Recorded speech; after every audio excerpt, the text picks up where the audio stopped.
নমস্কাৰ। আজি তিতাবৰ ষ্টেচন তিনিআলি মনমোহন সিং প্ৰেক্ষাগৃহত অসম জাতীয় পৰিষদৰ এখনি সাংগঠনিক সভা আয়োজন কৰে। সেই সভাত যোৰহাট সমষ্টি আৰু তিতাবৰ সমষ্টি দুয়োটা সমষ্টি লগ হৈ এখনি সাংগঠনিক সভাৰ আয়োজন কৰা দেখিবলৈ পোৱা গৈছে। আৰু সেই সভাৰ পতাকা উত্তোলন কৰে যোৰহাট সমষ্টি আৰু তিতাবৰ সমষ্টি সভাপতি আৰু কৰ্মীসকলে। আৰু লগতে এটা কথাই মই সামৰিব বিচাৰিছোঁ, আপোনালোকে জানে আমাৰ আপোচবিহীন নেতা সভাপতি শ্ৰীযুত লুৰিণজ্যোতি গগৈদেৱ আৰু খন্তেক পিছতে আমাৰ মাজত আহি উপস্থিত হ'ব। আপোনালোক সকলোৱে তেখেতক কিছু দূৰৰ পৰা আগুৱাই উষ্ম আদৰণিয়ে সভাথলীলৈ আনি পতাকা উত্তোলন কৰাৰ পাছতেই শ্বহীদ তৰ্পণত বন্তি প্ৰজ্বলন কৰা দেখিবলৈ পোৱা গৈছে। আৰু সেই সভাত উপস্থিত থাকিব অসম জাতীয় পৰিষদৰ সভাপতি লুৰিণজ্যোতি গগৈ ডাঙৰীয়া আৰু সাধাৰণ সম্পাদক জগদীশ ভূঞা ডাঙৰীয়া আৰু সহকাৰী সম্পাদক চিত্তৰঞ্জন বসুমতাৰী ডাঙৰীয়া।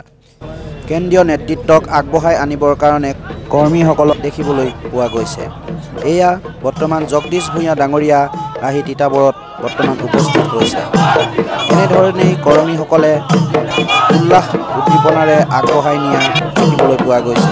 তাৰ পাছতে সন্মানীয় সভাপতি লুৰিণজ্যোতি গগৈ ডাঙৰীয়াও উপস্থিত হোৱা দেখিবলৈ পোৱা গৈছে। এয়া হৈছে ঢোলে ডগৰে কৰ্মীসকলে আগবঢ়াই নিছে লুৰিণজ্যোতি গগৈ ডাঙৰীয়া। আহক আমি এই সভাৰ মাজলৈ সোমাই যাওঁ।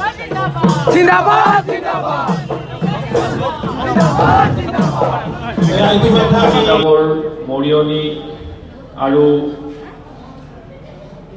যোৰহাট বিধানসভা সমষ্টি সমিতিৰ সন্মানীয় সতীৰ্থসকল, দলৰ উপসভাপতি দেৱজিৎ বৰুৱা ডাঙৰীয়া, ভুৱন মুক্তিয়াৰ ডাঙৰীয়া,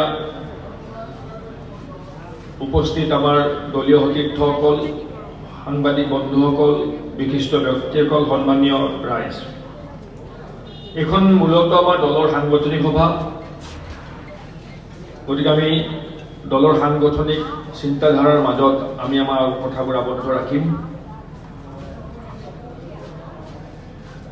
এটা জটিল সন্ধিক্ষণত অসমীয়া জাতিটোৱে আগবাঢ়িব লগা হৈছে। সন্মুখত বহুত ডাঙৰ আছে বিজেপি চৰকাৰ,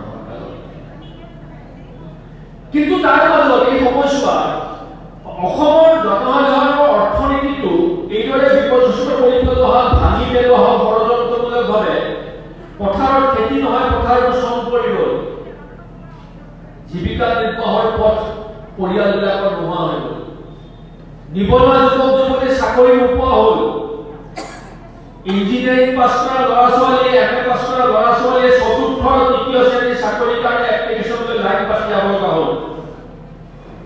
যেতিয়া অৰ্থনীতি সামগ্ৰিকভাৱে বিধ্বস্ত হৈ গ'ল, তেতিয়া প্ৰতিটো পৰিয়ালে ঘাঁহ টকাৰ বাবে চৰকাৰখনৰ ওচৰত হাত পাতিব লগা হ'ল।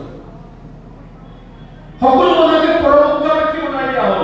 চৰকাৰৰ ওপৰত নিৰ্ভৰ হৈ জীয়াই থাকিব লাগিব, মাহে মাহে 1200 টকা দিব আৰু সেই ৰাইজে চৰকাৰখনৰ বন্দনা গাই থাকিব, জয়গান গাব। কিন্তু আমিতো সকলোৱে জানো যে 1200 টকাত এটা পৰিয়ালৰ অৰ্থনৈতিক স্বাৱলম্বিতা সম্ভৱ নহয়। যে আমাৰ ভাষা কথা কোনোবাই কাঢ়ি লৈ গৈছে, আমাৰ মাধ্যম কাঢ়ি লৈ যোৱা হৈছে, তাৰ পাছত অবৈধ বিদেশীৰ আগ্ৰাসনৰ ফলত আমাৰ ৰাজনৈতিক শক্তিটোৱে দিল্লীৰ লগত যুঁজিব, নিজৰ মেৰুদণ্ডক পোন কৰি থিয় হৈ থাকিব। তেওঁলোকে অধিকাৰ কাঢ়ি ল'ব খুজিলে দিল্লীৰ চকুত হৈ কথা কৈ তেওঁলোকৰ পৰা অধিকাৰ আজৰি আনিব। কিন্তু এই পৰিৱেশ হোৱাৰ পাছত ৰাইজে দেখিলে যে বিচৰা সপোনৰ অসমখন আমি বিচাৰি নাপালোঁ, বা যি অধিকাৰ সাব্যস্ত হোৱাৰ কথা আছিল বা নতুন অসমৰ যি সপোন আছিল, এই সপোন বাস্তৱায়িত হোৱা আমি দেখিবলৈ নাপালোঁ।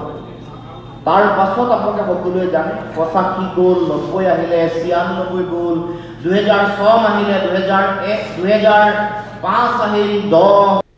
জ্যেষ্ঠসকলক এখনি ফুলাম গামোচাৰে লুৰিণজ্যোতি গগৈ হাতেৰে সম্বৰ্ধনা জনোৱা দেখা গৈছে। আৰু সেই কাৰ্যসূচীতে যোগদান কাৰ্যসূচীও দেখিবলৈ পোৱা গৈছিল।